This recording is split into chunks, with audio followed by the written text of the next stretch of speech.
ॐ श्री परमात्मने नमः। इह एव ते जितः सर्गः येषां साम्ये स्थितं मनः निर्दोषं हि समं ब्रह्म तस्मात् ब्रह्माणि ते स्थितः। इह यानी इस जीवन में, एव निश्चय ही, तय उनके द्वारा, जितः जीता हुआ, सर्ग यानी जन्म तथा मृत्यु, ये शाम जिनका, सामये समता में, स्थितम स्थित, मनः मन, निर्दोषम दोष रहित, ही निश्चय ही, समम समान, ब्रह्म ब्रह्म की तरह, तस्मात् अतः, ब्रह्माणि परमेश्वर में, ते वे स्थिता स्थित है। जिनके मन एकत्व तथा समता में स्थित है, उन्होंने जन्म तथा मृत्यु के बंधनों को पहले ही जीत लिया है। वे ब्रह्म के समान निर्दोष हैं और सदा ब्रह्म में ही स्थित रहते हैं। तात्पर्य, जैसा कि ऊपर कहा गया है कि मानसिक समता आत्म साक्षात्कार का लक्षण है।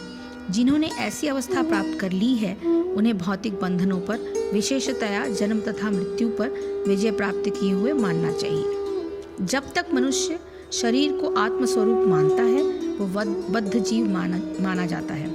किंतु ज्यों ही वो आत्म साक्षात्कार द्वारा समचित्तता की अवस्था को प्राप्त कर लेता है, वो बद्ध जीवन से मुक्त हो जाता है। दूसरे शब्दों में, उसे इस भौतिक जगत में जन्म लेना नहीं पड़ता, अपितु अपनी मृत्यु के बाद वह आध्यात्मिक लोक को जाता है। भगवान निर्दोष हैं क्योंकि वे आसक्ति अथवा घृणा से रहित हैं।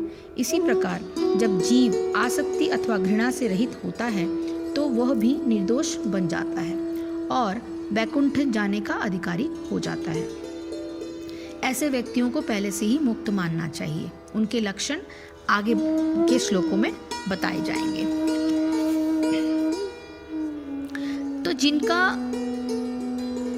जिनका मन समता में स्थित है, यानी उनके भाव सम है सबके लिए, उनके द्वारा इस जीवित अवस्था में ही संपूर्ण संसार जीत लिया जाता है।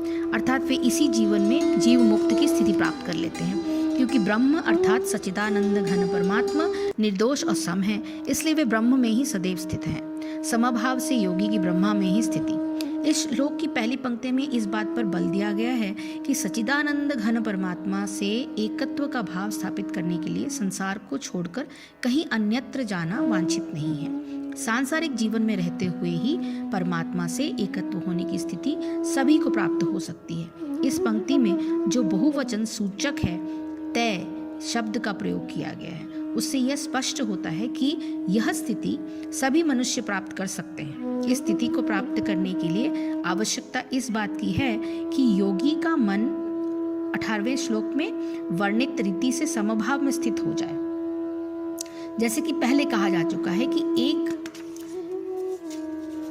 एक अंतःकरण ही मन, बुद्धि, अहंकार और चित्त के रूप में क्रियाशील होता है। अतः मन के समभाव में स्थित होने से तात्पर्य बुद्धि का भी समभाव में स्थित होना है। जिनकी बुद्धि और जिनका मन इस प्रकार समभाव में स्थित है, उनकी महिमा बताते हुए भगवान कहते हैं कि वे सांसारिक जीवन निर्वाह करते हुए भी समता में स्थित रह सकते हैं और इस स्थिति में रहकर ही वे संसार को जीत लेते हैं। इसका तात्पर्य यह है कि संसार से प्राप्त होने वाली परिस्थितियों की अनुकूलता अथवा प्रतिकूलता का ज्ञान तो उनको होता है, किंतु उस अनुकूलता अथवा प्रतिकूलता से उनकी बुद्धि और मन में कोई अनुकूल अथवा प्रतिकूल प्रभाव नहीं पड़ता। जैसी भी परिस्थिति होती है, उसका निर्वाह करने के लिए वे उत्साहपूर्वक आवश्यक चेष्टा तो करते हैं, किंतु परिस्थिति से सुखी अथवा दुखी होकर न तो निष्क्रिय होकर बैठ जाते हैं और न कोई अनावश्यक चेष्टा करते हैं। वे सांसारिक परिस्थितियों के अधीन नहीं होते, किंतु अपितु उनका यथा योग्य उपयोग करने के लिए पूर्णतया स्वाधीन होते हैं। यहाँ उनकी बुद्धि और उनके मन का समभाव में स्थित हो जाने का महत्व है और इसीलिए ये कहा गया है कि उनके द्वारा इस जीवित अवस्था में ही संसार जीत लिया जाता है। श्लोक की दूसरी पंक्ति में भगवान कहते हैं कि निर्दोषम ही समम ब्रह्म। इसका अर्थ ये है कि सच्चिदानंद घन परमात्मा सर्वथा दोष रहित अर्थात विकार रहित है। दोष अथवा विकार उसी में होता है जो परिवर्तनशील हो। परमात्मा अपरिवर्तनशील चैतन्य घन तत्व है, इसलिए उनमें कभी भी कोई विकार अथवा दोष घटित नहीं होता। यही कारण है कि उनमें समता की पराकाष्ठा है। उनकी शक्ति से परिचालित प्रकृति में गुणों के प्रवाह और उनकी अंतर क्रियाओं के कारण भांति भांति के परिवर्तन और विकार घटित होते रहते हैं।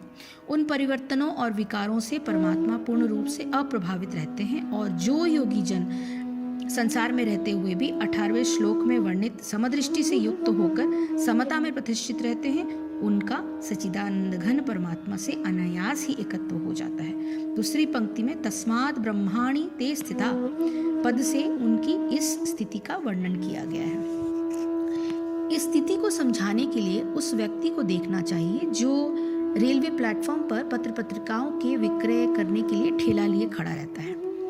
ट्रेन आने पर वह ट्रेन में बैठे ग्राहकों को पत्र पत्रिकाएं देता है, पर ट्रेन के चले जाने पर वो भी प्लेटफॉर्म पर ही रहता है और समभाव से अगली ट्रेन के आने की प्रतीक्षा करता है। ट्रेनों के आने जाने से उसके ऊपर कोई प्रभाव नहीं पड़ता।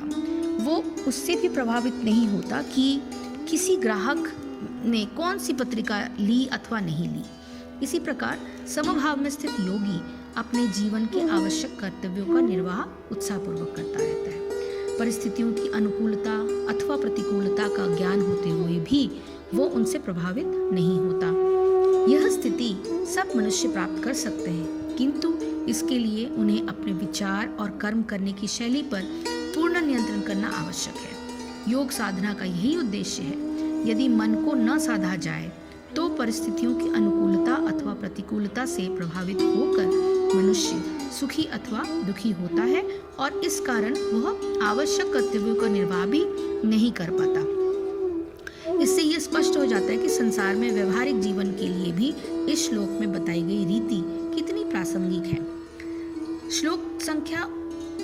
आगे के श्लोक संख्या 19 में वर्णित स्थिति की प्राप्ति का साधन और इस साधन से युक्त समदर्शी योगी के लक्षण बताते हुए भगवान आगे के श्लोकों का वर्णन करेंगे। हरिओम तत्सत, हरिओम तत्सत, हरिओम तत्सत। जय श्री कृष्ण, जय गुरुदेव।